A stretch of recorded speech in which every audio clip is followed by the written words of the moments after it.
Hey, I'm Tim, and this is the Love at First Sight podcast, a podcast for SaaS CEOs and developers that truly want to learn more about design and care about it, but they're not designers that find it too complex. In every episode, we discuss how to design products that become sticky and unforgettable. We dive into the topics of taste, UX, growth, and conversions, and we share practical tips and frameworks you can add into your development process. Enough with the intro, so let's dive into today's episode. So yeah, officially, thanks again for coming to the podcast and making the time today. And as I said before, like the first thing we start with is an intro about essentially who you are. What is your story? How did you get started, and what are you focused on right now? And since you're like into the service business and you're providing a service, like what are the exact companies you're helping at the moment? Like, you could say, like, in a more technical way, what is your ICP, the ideal customer profile? So yeah, let's start with that. Yeah. So my name's Anthony. I'm one of the co-founders at Fletch PMM. We are a pretty boutique positioning consultancy. We work mainly with B2B software companies, kind of at all sizes. I'd say the bulk of them are probably startups, maybe Series A, Series B, but we'll go smaller than that earlier in the journey, or much larger, like bigger enterprises. And we really just focus on one thing that we do. We run this 2-week positioning sprint, and we've thought about rebranding it as a decision-making sprint, because it's really the point of it is to gather the core decision makers in a business and figure out where we're going to place a bet related to our positioning strategy. That's going to maybe be what we stick with for the next year, at least, maybe 2 years. And so bringing all the best minds on the company, all the different perspectives on the product in the market, where we feel like the opportunity lies. And then we help them figure out what bet they're going to make. And then the second piece is we say, let's document this strategy. Let's get the messaging down of what are the things that we would need to say to make it make sense. Really, who is the target market? What's the problem they're facing? How do we explain our product or service in, a single sentence? And then what are kind of the core pillars of things that make that believable? Like we would call them the supporting arguments. And then we get that documented in a deck. And then from there we say, okay, well, it's one thing to align on the strategy in an internal deck. We also want to get it in a public facing way. And so we say, let's take this deck and we're going to rewrite your homepage reflecting the new story that we landed on. And so it becomes a two-sided thing. The reason that we use the homepage as the first, you could say, execution related part of the positioning strategy is because there really only is one. There's one homepage with one hero section, one main headline, one or two sentences below. And so if you can get everyone to agree what goes on that one singular asset, the alignment of the team is just a lot more likely. There's other people who do work like us, and the output is like a sales deck narrative. But for us, that feels like it's too segregated into one corner of the business where, well, maybe the salespeople are going to say it, maybe not. Who knows what the marketing people are going to say? But the homepage is this really public-facing asset. And so keeping everyone aligned around that, when it's it's not buried in some Google Drive or SharePoint folder. You can just type the website of the company and there it is. So it's not that we focus on the homepage because it's so important in the overall scheme of things. Some of the companies that we work with, they're selling really expensive software, like, 6-7-figure deals. And for them, how important is the homepage, right? Like maybe not that important. So even still, even in companies where the homepage is not actually that important, we still bolt that part onto the process. And it's also because it really lets us know, did we actually land the strategy? Does everyone actually believe in it? Because a lot of times people will do these exercises, positioning related, and they'll agree in principle. Someone will write a sentence on the board, that's our positioning. And people, I guess I agree with that. But then when they leave the room, everyone says different things. It's like, I think it's kind of stupid, or I don't want to do it. But again, if you can get them to agree, put it on the homepage, it's just so much more likely that they're going to stick with it and actually buy into it. And a lot of times when we show them the copywriting, show them the wireframe of what the homepage could look like, they realize like, oh no, I actually don't agree with this strategy anymore. And we're like, why? And they'll be like, well, the copywriting. And I'm like, I don't think it's the copywriting. And then we get down to it. It's not the copywriting. It's the underlying strategy, right? Like if they've positioned against one competitor and we make it very clear that they're trying to take down this competitor and they're like, actually, we don't want to compete with that competitor. And you're like, okay, well, maybe we have to change the strategy then. So that's basically all we do. We've done it now. Me, my co-founder, we have 2 full-timers. We've done it about 500 times So I think we hold the record for most positioning projects done by any positioning Yeah. consultancy in the world. And, we think we have the best framework, but it's only because we've done it the most times. Yeah.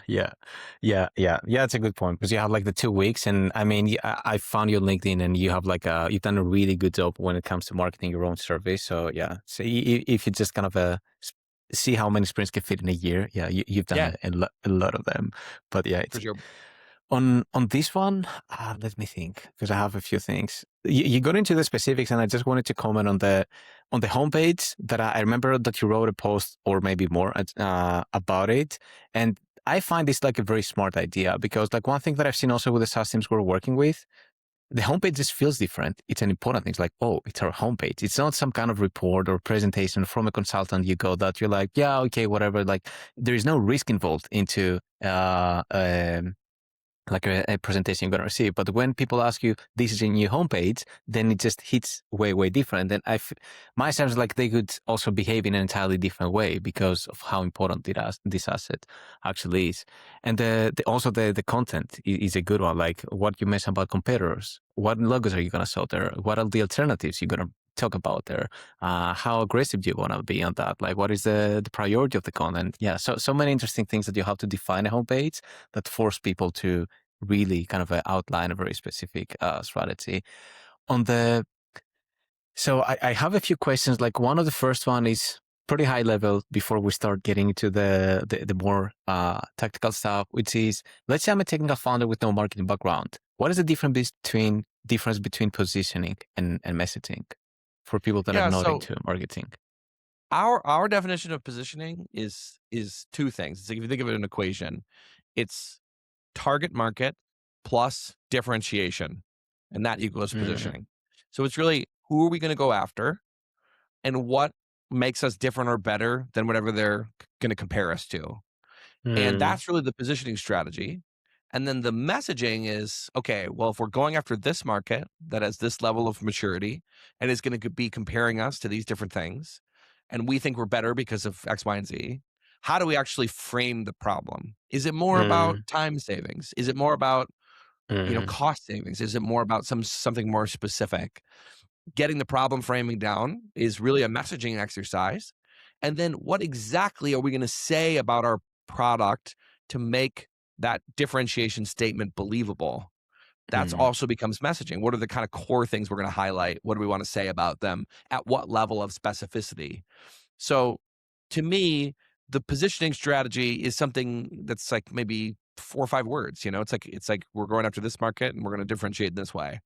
And then the mm, messaging is really, okay, well, how do we actually make that into a story? Like, what's the narrative that we want to tell? And then obviously the next question people have is like, well, then what's the difference between that and copywriting? And copywriting is when you layer on a specific asset where this stuff is going to live. Like the copywriting for a homepage is going to be different than the copywriting for a cold mm, email sequence, right? It's taking it from this kind of core messages. Like we want to talk about these three mm, things and then getting them into the format of whatever it is that we're going to use to show it to a potential customer. mm. That's really the copywriting last step. Yeah, it's a good one. Adjusted like to the context that it's being presented out there. Yeah. That's what I love actually also like with the infographics and stuff you do is like you simplify things. Like it's a very simple description of both that I really like that you don't really need any marketing background. Like that's something that I've seen a lot with people that are into marketing. I have an engineering and design and product strategy background. It's like they love they love custom terms and like they love overcomplicating things. Yeah. And I think like that's one of the reasons you've succeeded like in this space is because you just simplify and you remove the jargon actually Yeah. when it comes to marketing. So on this, I have a question because when you made the introduction, you said that it's a decision making. You're thinking about renaming to decision making workshop, and it's about like bringing everybody on the same table on what bet they want to place. And I've had positioning discussions with the SaaS teams we've been working with. We're not positioning experts, so it was more kind of a brainstorming as a team, and not really like us leading the conversation on this topic. And what I wanted to ask here is the positioning where you ask the founder like what is a strategy we could follow versus positioning where you talk into existing customers and you figure it out from there. I've seen like there are two different approaches from what I've understood, and I'm really curious about your take on these two and how you approach it. Because from what I've understood, you mainly talk like with the team and you're like, okay, guys, let's say, what are the different strategies that you have in mind? Why do you think that this would work? And what are the strategies we could outline here and test within the next months or years? And yeah, on the other approach, you could do like customer interviews and try to let the strategy emerge through the existing customer base, which sounds nice in theory, but yeah, I'm not an expert, so I'm curious about these two different approaches in a way. And what do you think about it? Yeah. So, I mean, I think you have to separate the positioning decision from any research that leads to the decision because they are Mm, different, right? And from us, again, our definition of positioning is what's the target market you want to go after, and then what mm, will make you different and differentiated from whatever they're going to compare you to. And so that if you don't know what markets are out there, you probably have to do some research before you could make a decision about where are we going to focus. So mm, we often tell people, people are like, well, you guys don't have any research in your process. And we're like, well, we do. I mean, we research the company, we research the market that they're in, we try to understand, we ask them to give us, sales calls and product demos, and we have to build out this big questionnaire, and then we do some of our own primary research. But we're not doing the customer interviews because we're not industry focused. So we work with companies that are all loosely B2B software companies, but yeah. some are selling into fintech, some are selling into, logistics, some are selling into e-commerce. We are not subject matter experts, and you don't want to pay us to become subject matter experts in your Mm, space. We kind mm, of have objectivity because we're not subject matter experts. We think of it like a Venn diagram where it's on one side, you have us, we have the positioning expertise. And then you, on the other hand, you have the subject matter expertise. And then in the middle, that's where we're going to find a good medium term, like medium middle ground where we can say, now we have a really strong narrative together with these two things. But what is a misconception is that there's no research involved. We're just taking the research you have done on your own mm, customers and the markets that exist to help inform how we frame these things for you in our model. So mm, you should know what your customers are about and what buckets they might fall into, and we help you frame it, because I think what happens a lot of times is probably the biggest weakness in how people think about going to market is around how they look at segmentation. What is a market, right? Does it make sense to break up the market in such and such a way? Most people think about it in not the smartest ways because they'll usually start with firmographics. They'll say, our target market, if companies of this size with this amount of employees and this geo, that's our target market. And we're like, but nothing in a list of details about company sizes and headcount and stuff has any indication whether these companies are actually going to need your product. Like, are they actually doing the things that would be better done with your mm, product or not? That's actually usually not connected to the firmographics. Firmographics mm, is like a very loose proxy for the stuff that you actually would care about. And, the mm, issue is that there aren't tools right now that let you segment by use case or segment by job to be done. Show me all the companies that are doing this specific process, regardless of their size and regardless of their geo. That software doesn't really exist. So people default to the old way of doing it, which ends up actually making them compete in a lot of different markets. So like for an example, they might take a certain size business and say, that's our target market. And we're going to sell in through these 5 different use cases to get into those companies. The challenge is each of those 5 use cases has its own competitive set, its own problem mm, framing, its own differentiation that would be required, its own customer stories that you would need to be able to tell. mm, Not usually the same departments are doing all these use cases, so different ways of selling in.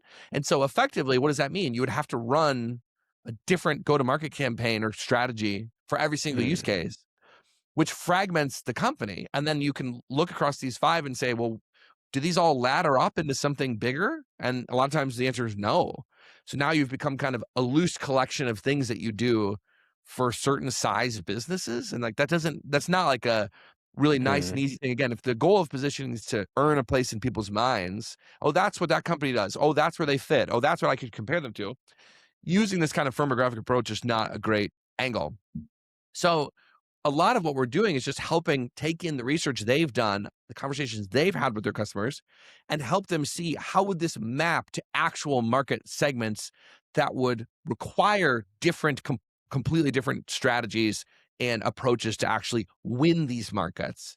And Mm. so from that front, the value we're adding really is more around helping them figure out the segmentation, things like that. It's less on the research side and the Mm. input. So whatever you need to feel like I have enough information that by the end of 2 weeks, we will have made a call of where we're going to target, that should all happen before the 2 weeks are ever begun. And we've told people, Mm. like, you're not ready for this sprint. Because some people Mm. will say, well, we're still experimenting. We're trying new things every different week. Like sometimes we call ourselves this category, sometimes we call ourselves that category. We're trying to see what works and what sticks. And we're like, oh, that's great. There's a time and a place for the experimentation. Like we went through our Yeah. own experimentation as an agency when we started, before Yeah. we decided to put ourselves in this bucket and for this specific job to be done, we were basically experimenting. And it wouldn't have made sense for us to do a decision-making sprint before we had enough data that we felt like we could make the decision.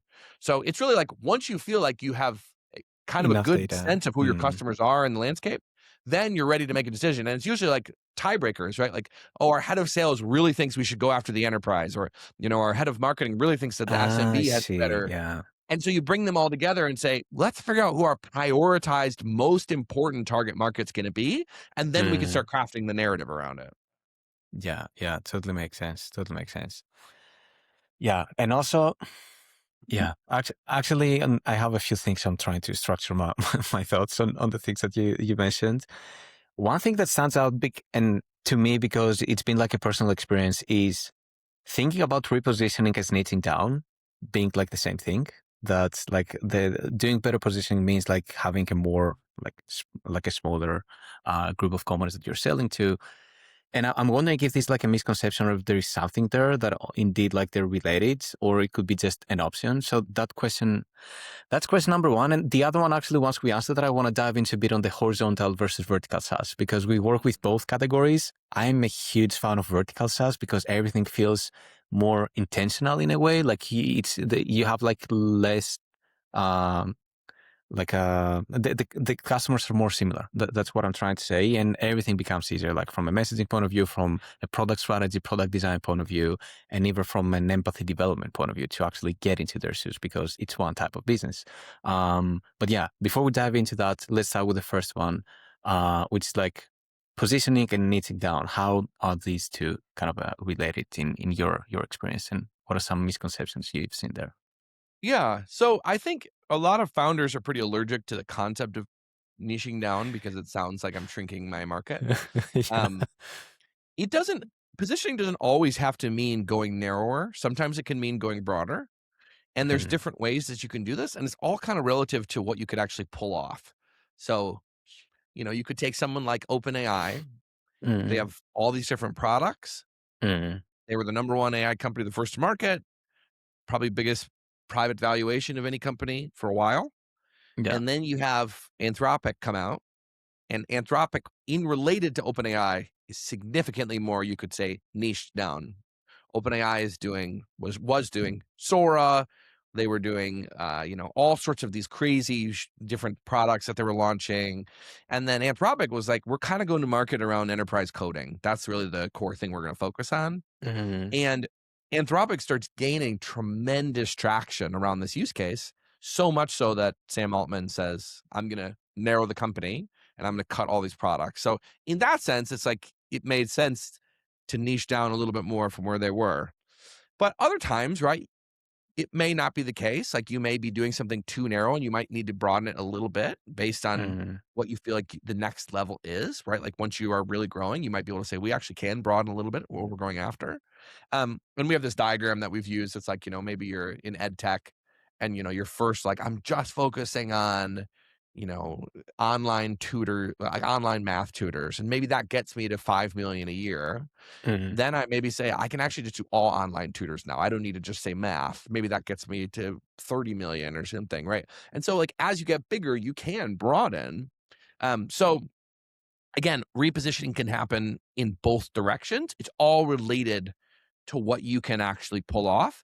And just having everyone be thinking about, this is the prioritized group of people that we're going after. And again, it could be small, it could be big. I think a lot of times, like positioning consultants, I feel like who are earlier in their career, I mean, I know we were doing this early on.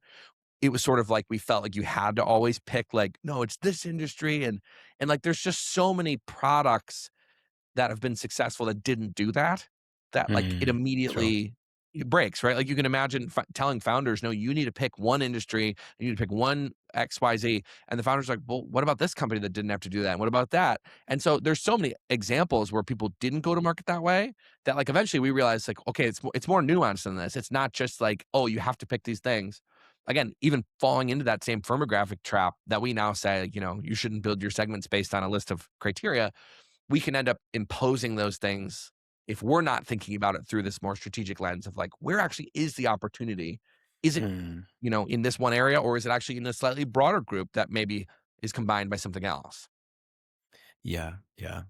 Yeah, I agree on pretty much everything. And like on the positioning part, indeed, like can go both directions. And what I really like, you're bringing like a very sophisticated tale here, which is like what you can pull off, right? These are the words that you used, and it's very important because coming up with a position strategy is cool, but if you're serious about it, you need to do then a ton of marketing efforts to actually go to market with this positioning strategy, which is like could be advertising, could be content marketing, whatever your strategy is, like outreach and like all kinds of things. And indeed, like you can have this comfort of, oh, we're focused on 10 different industries. Our market is so Yeah. big, we're going to become billionaires. But the complexity, the marketing complexity is the actual cost of this. And yeah, it really comes down to what you can pull off over there. And it's like one thing that I've seen there for horizontal SaaS companies that it's scary to niche down when they realize, oh, it's not easy to actually advertise into so many, but we have clients Yeah. from so many industries. If we go and niche down into only one, these customers may get pissed and they may leave because they think we're not good for them anymore. So that's kind of a Yeah. concern that I've seen sometimes, and what makes positioning so interesting to me, but so tricky at the same time on this part. Yeah, for repositioning, I'm curious, like, do you have any top of mind examples from recent projects that you work on? I know you have like a ton of before afters on your Yeah. website, so that's always a good resource. But I'm curious, like, if there's any kind of a real life story there that is top of mind for you that you feel excited about sharing. That would be a really good Yeah. example. So I'll give you an example. Like we started doing these follow-up calls because unlike Hmm. other consultants, you know, who are trying to upsell you on their ongoing subscription, right? We just have one thing. And so Yeah. after the 2 weeks, we're like, good luck, you know? And some companies will come back to us a year or two later and say, we want to reposition. We've learned so much, you know, we've grown. Now we feel like we need to reposition. So we can get some repeat clients. But a lot of times we don't know what happened, right? We're like, good luck. And, you know, let us know if you, how it Yeah. goes. Yeah. And in the last couple of months, we started making a more concerted effort to just reach back out to our old clients to see what happened. And the Again, calls yeah. were very illuminating and interesting for a lot of different reasons. But a lot of the really fun success stories were the ones that were more like longitudinal. Like you could look. So we worked with this one company that was making effectively analytics software for, let's say, logistics, specifically trucking companies. So Okay. when we worked with them, who was their competitor? It was the other analytics platforms like Power BI, Yeah. Tableau, these BI Yeah. tools. And they were selling into the analysts, and the analysts had a really hard time justifying, why should I get your tool over the really big ones that I've used for years, right? And I already know them. Mm. And they were more expensive relatively to these other tools and things like that. So they were like, this isn't really working. We need to reposition, but we don't know to what. So we go through our process with them and we uncover that there's this specific use case for the analytics software, something called a driver bonus program. And it's essentially like they use these analytics platforms to measure all sorts of data points about their drivers who are taking things around the country and to award them financial bonuses, rewards based on them hitting all these Mm. specific milestones. It's a big Mm. data analytics project, but it's also like an initiative that spans not just this analysis piece. So through the process, we realized it might make sense for you to reposition not as an analytics platform, but as a software tailor-made for measuring the driver bonus, like running the driver bonus program. And Mm. they were very, very hesitant, very nervous about this. We actually ended the sprint. They were like, we're not going to do it. We got cold feet. And then a couple months later, they actually changed their minds. Like, we know we need to do it. So they lean in to this driver bonus program. And then I don't really hear what happens. I check in with the founder like 2 years later, and he basically says, if we hadn't made that decision, we would be out of business today. And he's like, it completely changed everything. The product strategy had to be drastically reworked because the moment we went into driver bonus, we realized we need to make a mobile app, right? They had been all web app, and they were like, the drivers need a way to do this on the go to mark these things. So they developed this entire mobile app. Now that's being used by tens of thousands of drivers. And before, they were a very easy thing to rip and replace. Like, oh, I don't like this analytics platform. I'll just go back to the other one and we can replace it. But now they have their hooks into these companies around this driver bonus piece, and it's much more integrated into the business. And so their retention like has skyrocketed. And like, he's like, the people that were signed for this, who came for this new positioning, they're going to be with us for the next 10 years. Because it's such a big lift to switch it to something else. So like, when I see that, I'm obviously like, it's so encouraging. And you could say that was a form of niching down, but also it's just kind of just a pivot. It's like, I was in one category for one job into something else. And like, what's the market size for analytics in this industry versus driver bonus? Like, it's probably not apples to apples, right? And it's not like they had to go to a smaller market or something. It's just a different market. Exactly. And it really was transformational for them. So like, when I hear those types of stories, it's always so like, see, it can really be great. And again, we didn't come up with the driver bonus angle. It was one of the 5 or 6 angles that they had toyed around with, but seeing it on our model against all these other options, realized, oh, wait a minute, that actually should be the primary story. We've been telling this other story, and that was just maybe one little component of it. Like, our analytics software can help you with all these different things, like driver bonus, like this, like that, but it still put them conceptually in this analytics tool platform bucket, which was ultimately not where they wanted to compete. And moving out of that bucket altogether into a completely different frame of reference made them seem like this much more bespoke, very interesting software that couldn't just be replicated really easily. That's a really lovely story. And it's like just, figuring out what is your differentiation, but also like the core value that people kind of capture. Because sometimes there's a tendency to just kind of join a market that is there and feels kind of familiar, but many times there are many interesting opportunities there. Yeah, that's a beautiful story, and also one of the best testimonials to have, like from clients in terms of like the impact your work had on them. That's really lovely. Okay, really cool. And on this, there's one topic that is an interesting one, and I remember you've written a decent amount of content about it, which is testing, positioning, and messaging. So you mentioned before about people like changing the category, not the category, like I think the product category, like the positioning every week, that they were not ready yet to join the sprints. And I want to get your thoughts and insights from your experience on how do you really test positioning and messaging. And of course, if I try to even answer it myself, I know like it's not that simple. We're talking about a business strategy. We're not talking about a specific add-on meta that we can just run and test on. But I'm curious about what are some frameworks you've seen and some like more of the mindset to have when it comes to testing a positioning. What are the right expectations to have there? What is the actual risk, and what is how big is the bet that you're actually taking? So I'm curious about about tips on this topic from your experience, actually. Yeah, so it's all relative to the size of the change you're making, right? So I don't have it right now with me, but I use something called a pop socket on the back of my phone. And it's basically a little magnet that sticks on, and it's like it pops out and you can hold your phone like a I know that. Yeah, I know what you mean. It's like a phone grip, right? Yeah. So let's imagine that I'm the maker of Pop Socket, and I'm thinking, how should I position this, right? Clearly, who's it for? It's for smartphone users. Maybe I want to say it's specific for iPhone, or anyone with MagSafe on the back of their phone, or whatever thing you want to put there. And then I'm like, well, how do I want to position it? And I say, do you think it makes more sense to explain this as a phone grip or a phone stand? Because the Pop Socket also lets the phone sit up like a phone stand would. So I could probably answer that question of how I should position the Pop Socket in an afternoon, right? If I'm running, let's say, big, high scale Instagram ads, TikTok ads, I could test, what does it look like to run a bunch of ads calling it a phone grip and primarily showing it as a phone grip, and then a test of it primarily being shown as a phone stand and calling it a phone stand. So in an afternoon, I might be able to decide what's the better positioning. And like for the pop socket, it's very clearly the phone grip, right? It's not actually that good of a stand. But as a very simple example, you could test that in an afternoon. Now let's think about a more realistic example for a B2B software company.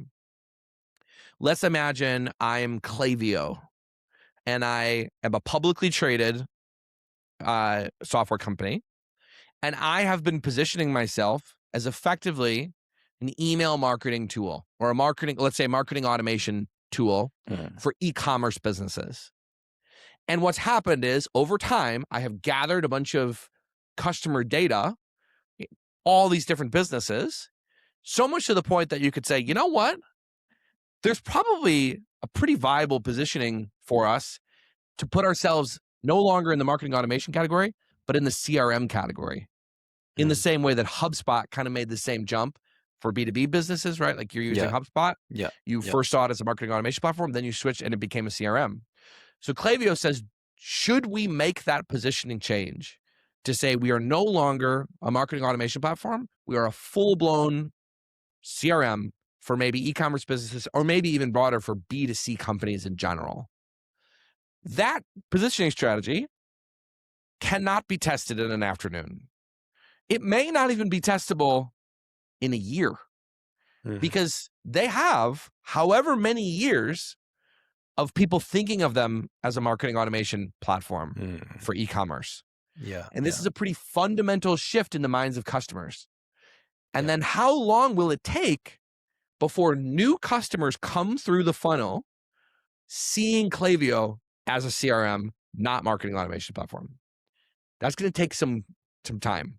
It's going to take a lot of money. A lot of new marketing materials are going to have to be created. A lot of new sales materials are going to have to be created. And there just needs time for this message to get out there in the market. So Klaviyo made this change. They repositioned. They're not a client of ours, but I watched it happen. I thought it was very interesting because they're so big, publicly traded. I watched them reposition from a marketing automation platform for e-commerce to a CRM for B2C companies.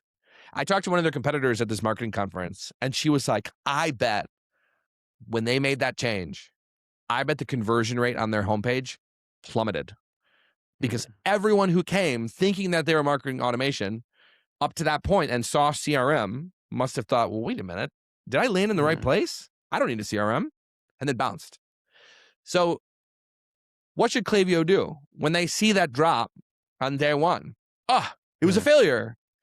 Well, no, they're making a strategic bet about where they think the opportunity is. Exactly. They played in very mature space over here, and they felt like there was a bigger opportunity over here, and they launched it, got it on the homepage for, I think, the same reasons we say to put it on the homepage, to align their teams. Because again, launching on the homepage, yes, you're going to see a drop in conversions at first because everyone was coming for the old positioning.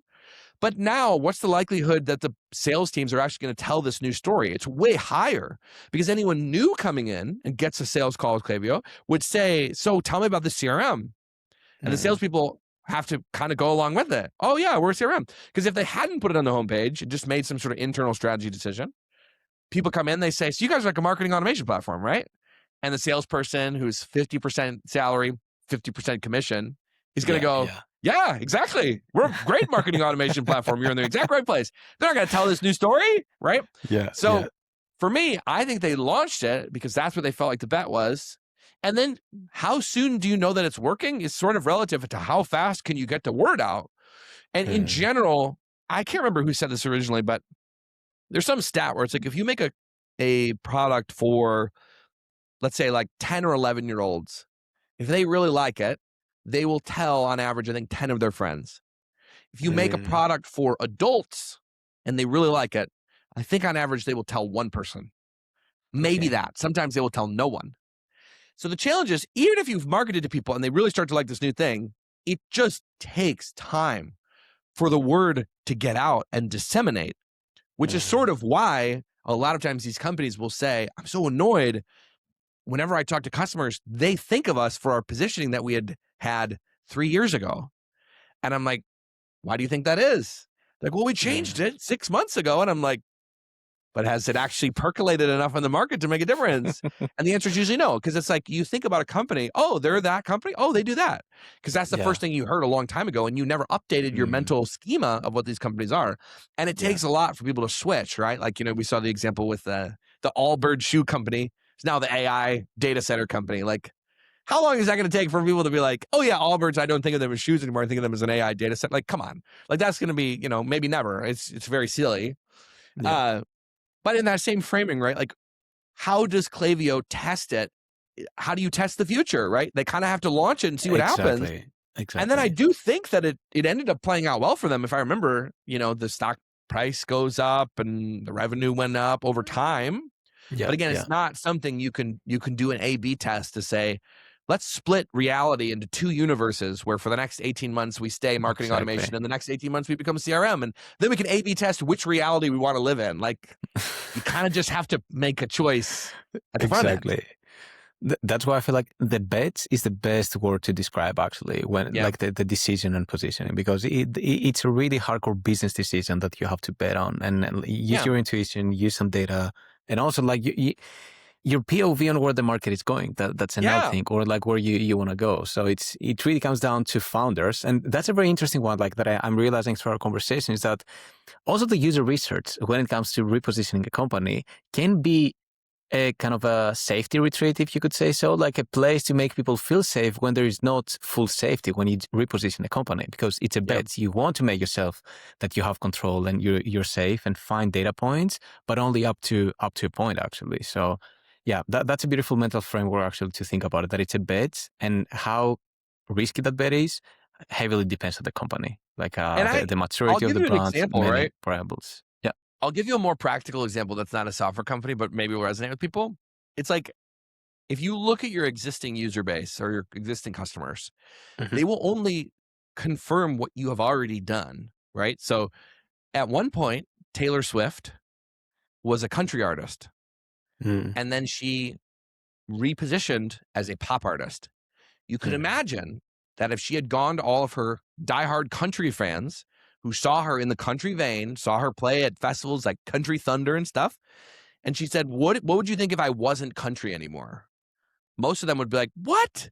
No, that's terrible. We love your country music. You got to keep writing about living in the South and having a truck and, going to the football games and all that stuff. And then if she had listened to her existing customer base, she would have never pivoted into pop, which was a different group, and ultimately skyrocketed her to the next levels of fame that most musicians could only dream of. Yeah. So sometimes making the bet requires directly alienating your existing customer base because you think there's a bigger opportunity somewhere else. So using the existing customers to determine where the future is going to be is sort of a faulty assumption. It will only ever let you keep doing what you're doing because that's what they came to you for. And I think there was a story too, more software example, but the founder of, I think it was a company called Anchor. They were a podcast platform that eventually was acquired by Spotify and became Spotify Podcasts. And the founder was on a podcast talking about her journey. And she basically was saying at one point in her journey, she made a decision that directly alienated all of her best fit customers. So everyone who loved her and was in love with the product, she made this big tweak and she basically lost all of her core customer base, but gained this massive new customer base. That was the next huge lever of growth in the company's history. And then later she had another decision that could have alienated that group, and she decided against it. She said, I'm going to stick with this group. And then they got acquired by Spotify. So again, existing customers are just one data point, but they can't be the only data point that helps you make the decision, or you will only ever keep doing whatever the existing group says, which sometimes is good and sometimes is not. And that's where the founder conviction and the bet language makes so much more sense. I love it. Yeah, I'm really happy we're having a conversation because also like for myself, like now, like I feel like my brain is kind of starts understanding more like everything on this and how everything is combined, like and how both are needed. And also look what you said is like if you only look at your customers, you're gonna just reposition into something similar to what you're doing. Yeah, that's a very interesting one, and it's one of the things where Like, because also in design, there's a lot about A/B testing and like, let's make this button this way and that way and put it on that place or the other place. Whereas like sometimes no, like the design doesn't work this way. You also have to use your intuition. It's like you also have a brain and you have a vision. Like it's a big thing there where you need to like paint your vision into the product in a way and the unique approach and point of view that you have. And it's pretty much same on the positioning. Yeah. Now everything makes way more sense. On this, I'm thinking, yes, we have 10 more minutes. So I have two questions actually. The one is pretty high open-ended because I'm curious about your overall takes. Is around AI, since it's a hot topic everybody's talking about on LinkedIn at least. And there are two sides of AI, right? The one is like AI companies and the other one is using AI to build whatever you're building. It doesn't have to be an AI product itself. So the question is, what are some super open-ended, how do you feel around like AI? What are some top of mind things around like these topics? And how do you, like, if there are any trends that you see or like anything interesting there? And also what are the ways that you leverage AI within Fletch PMM, for example? Because I know you've made a lot of more kind of on the troll side content around AI. So I'm sure you will have some interesting takes on this topic. For sure. So in the last, I'd say, couple weeks, I've gone more into the deep end of, Claude Code and trying to learn all the things, how it works. And I think, you think about these AI big providers like OpenAI and Gemini and Anthropic and people like that. They go to market with these chatbots. And the chatbots are essentially a black box. Like you don't really know what's happening. As the end user, you're just asking it and it's producing something that seems very magical and seems like it's correct. And so I think there was this big wave of like, oh my gosh, these things are these sentient, amazing, almost conscious beings that have all intelligence and all the white collar work is going to die and stuff like that. And obviously that fed a lot of the fundraising cycles of these businesses. VCs love a disruption story. So going out and saying, hey, my new innovation is going to remove all white collar work. People are like, that sounds like a great opportunity to make money somehow. So, they love this story. And so I think everyone who interacts with the chatbot has some level of like, wow, this is amazing. But also at some point when they keep using it more and more, they start to notice like, wait a minute, this isn't quite as good as I thought it was, but I don't really know why. And then there's like claims of like, Anthropic, they're throttling you or they're not giving you the best models and stuff. And for me, it was only until I really got into the back end using one of these like Claude Code, or like the CLIs, where you have just a much more open window into what's actually happening. Like, how are these things actually working? And so I start reading more about the context window of the conversations that you have with AI and, like building these files that like help AI be a little bit more deterministic, like creating these skills files. That's like, if I want you to take a sales call transcript and summarize it for me, I really want you to do it in such and such a way. So in the past, let's say we were prepping for working with a client and we asked them to give us sales call transcripts, product demo transcripts, ads they've run, whatever. And we would take that all and we're trying to follow what people say or like what you should do. And we're like, give the AI as much context. Like it works as best with context. So we start like arranging these things. And like, again, we'll watch a lot of the calls ourselves, but we're not going to watch 20 hours of footage, so we'll watch a couple of the sales calls, get a good sense. And then we'll feed the rest into our own private instance of the LLM to be able to ask questions about it. So what I would do is I would give it these files. Let's say it's, 10, 20 transcripts of like 15-minute calls.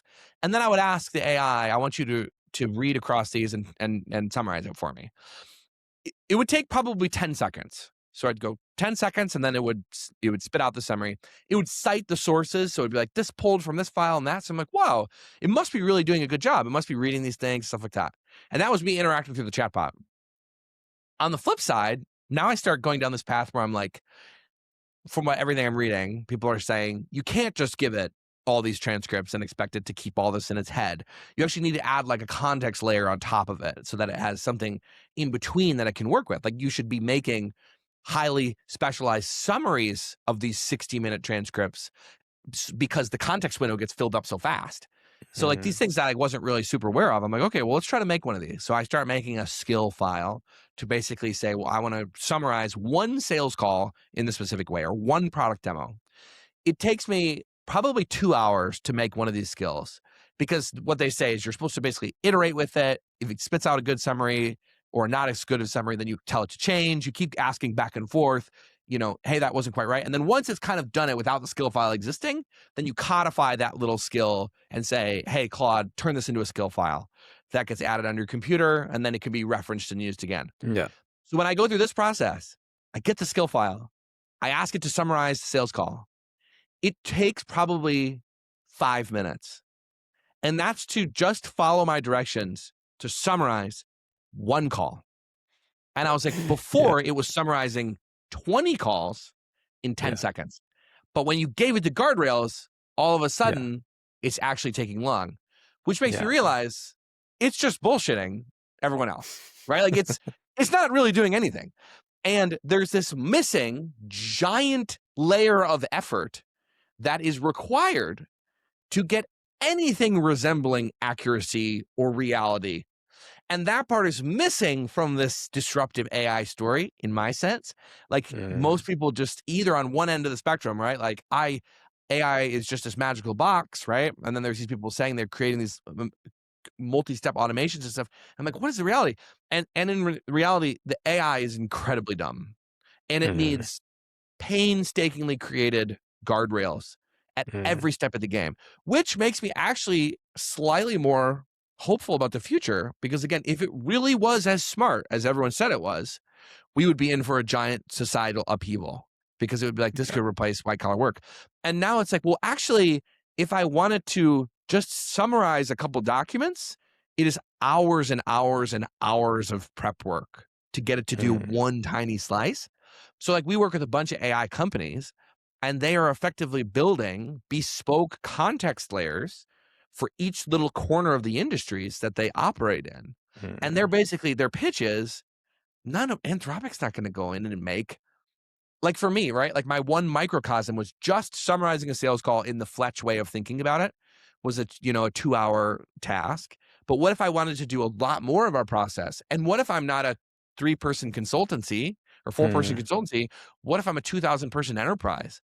It's like, this is going to be such a giant lift to get the AI working with agents or not agents at any of these businesses, that to me, it's like the hype was so far outpacing what this technology is. But at the same time, it is a very cool tool. Like it functionally is a smarter Zapier.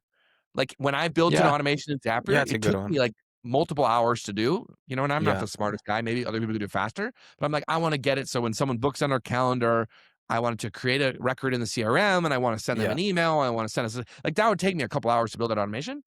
It's very similar. I'm like, if I want the AI to do anything resembling reality, it's going to be like 3 or 4 hours of fiddling around with it. It's not this magical box that just works off the bat, which makes it feel like fundamentally like any other tool, just the next iteration of it. Like it is a smarter, much smarter automation tool. And you can leverage that, but it's not going to replace all white collar work, because again, we're going to run into the same problems with building versus buy in the past, where you could say, I could make this bespoke software myself, but it's going to be very brittle. Because I'm already thinking, I'm like, if I make 25 of these skills files that are all referencing each other in these, long chains and stuff, and then I'm like, well, say if we want to change our process, what's going to be the downstream? Like, this is going to be a massive change. Like, I'm going to go all these, which was always the thing with build versus buy, which is like, you could make your homegrown solution. It's going to be very brittle and hard to change, and nobody's going to understand it. It's going to be the same thing. Yeah, and just to add on, like the initial part that you mentioned, like this is just a personal kind of feeling and emotion that I'm sharing on this, is that the internet doesn't feel like a nice place to be the last, by internet, I mean like the LinkedIn and everything, like thing, the last 1.5 years with the whole AI thing. And what I mean that it doesn't feel a nice place to be, too much hype, too many people talking about things that they've no idea, and you cannot tell what is truth anymore. One reason that I love the podcast is that I can talk with real people about real stories and like understand what is going on. And that's the thing that I don't like with AI, is like too much hype. And talking about marketing, it has been marketed in a way. So just some insights from my personal experience very quick, as this kind of a entity that is super smart and that is smarter than Yeah. you and is going to replace you. That's the story that they've sold to everybody. And it makes everybody, when they approach it, to think, oh, this is smarter than me. They start with this belief, most of the people, because Yeah. have been hardcore marketing from the news, from everybody on this topic.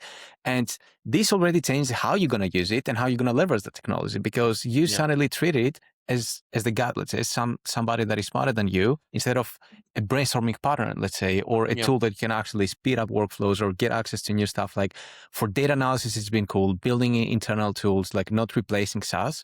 And talk about SaaS, even the SaaS apocalypse. I'm like, guys, come on. Like these just all sound like bullshit to me.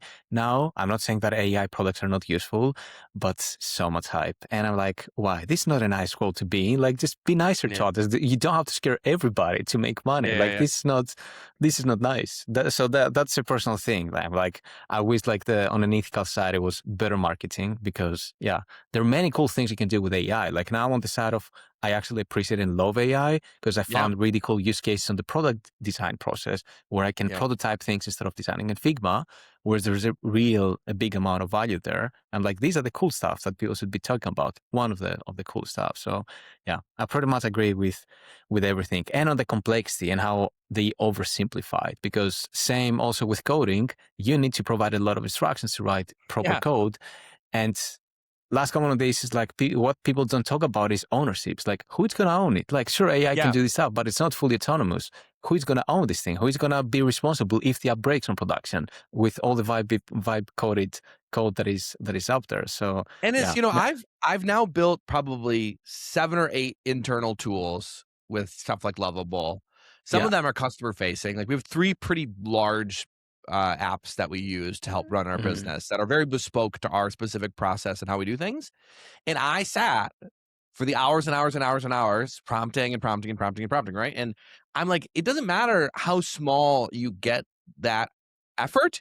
There will be certain people who say, I actually don't have any interest in building my own software. And I'm like, well, what if it's so easy? And they're like, even if it was very easy, that's not something I want to do. I would rather hire someone else to do that. Either I'll pay someone to do it, or I'll just buy the software that already exists, right? So the idea that all software will be bespoke and created by your own company is just very silly in many, many ways. And, the bigger companies you get, the thing that they're paying for in a lot of ways, why do they not vibe code their own CRM, and why do they pay Salesforce? As sad as it is, it's when Salesforce gets hacked, it's Salesforce's fault, not the company that bought Salesforce.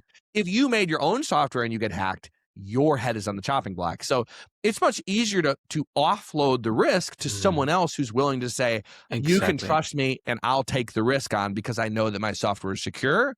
And when you're out there vibe coding your own stuff, it's like people are not going to do it. So it's like certain people will not buy the software because they don't want to take on that risk of like being like, now my head is on the line if something happens.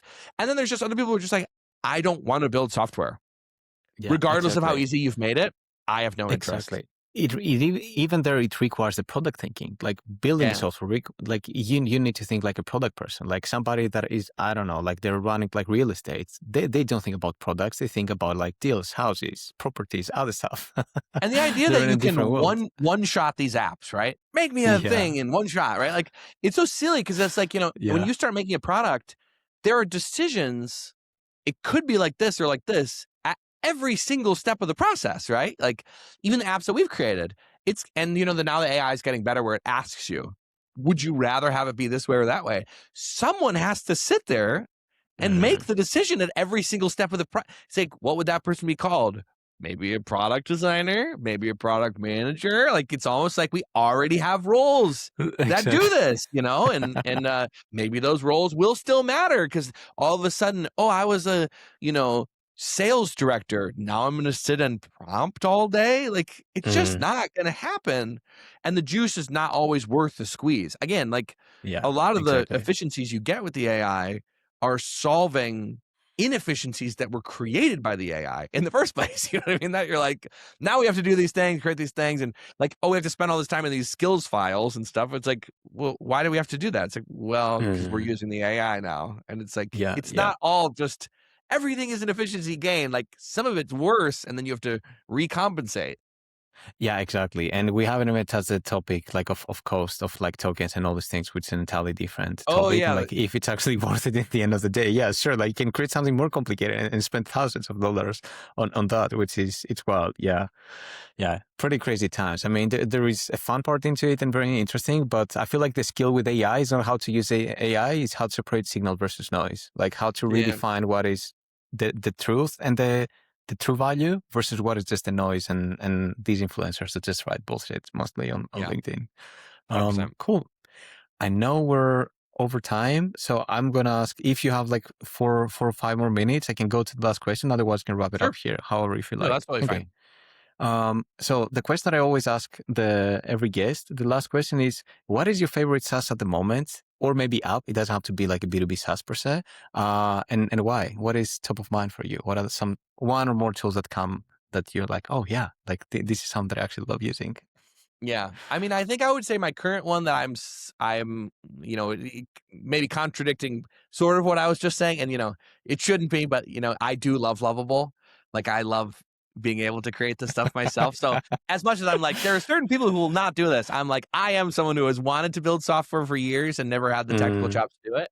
And now being able to launch stuff and so for example, we have this app where when companies work with us, they book basically 2-week sprints and which include multiple Zoom calls, right? So in mm, the old days, it would be like, oh, what days do you want to do the sprints and what days do you want to do the workshops? And then we'd have to manually add it all and stuff like that. Then I had created my own kind of spaghetti version using Airtable and Zapier where someone could select like a selection of dates and then it would mm. create the Google Calendar. But then it was like anytime we onboarded a new person, it was like multiple hours to get it up and running. Yeah. So then when Lovable came out, I was like, I bet we could just make this. So then we made the Mm, scheduling app and it's very smart and robust and it's able to add new people in. You can, create like certain sprints. Like let's say if a sprint is on a holiday week, we normally have the first session on a Monday. Well, if Monday's a holiday, it should be Tuesday. So we're able to like input all that stuff in. And when the customers are got it. trying to select a date, they can see it. Oh, it's on the holiday. They can see the different people that they could book the sprint with, whether it's me, my co-founder, or some of the people on our team. And so all this type of stuff, like it solves such a real pain point and it's become a core operating part of our business.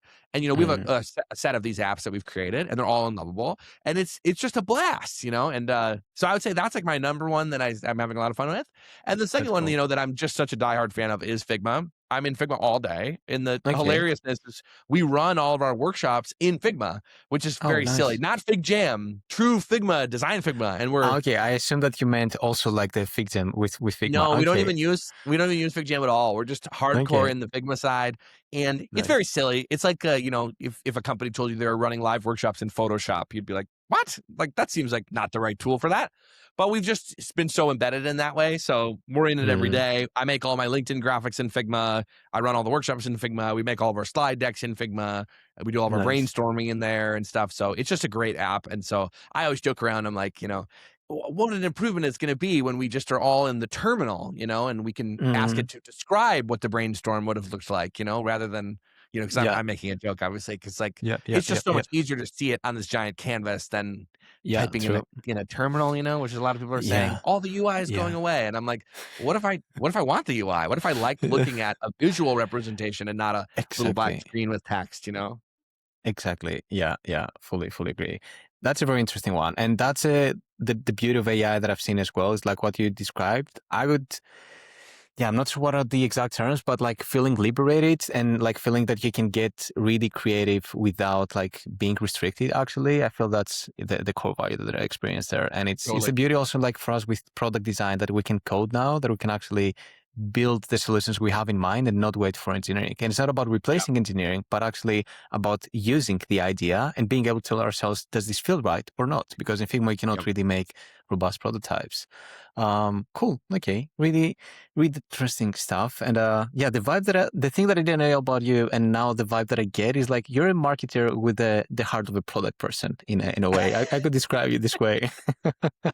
I Like like that. you're I'll a take it. product maker in Yeah, deep in you, which is something that I truly enjoy because many people that are into marketing, they're really into like sales. And that's why maybe I feel like you're into like simplifying. I feel like that's one yeah, of your parts of your core business is actually simplifying marketing for founders yeah, and help them take decisions essentially, totally, which is really kind of a UX and product thinking there. But yeah, cool stuff. Thanks a lot for your for time sure. today. That was a really nice episode. Thanks Um, for having me. Yeah. yeah, anytime.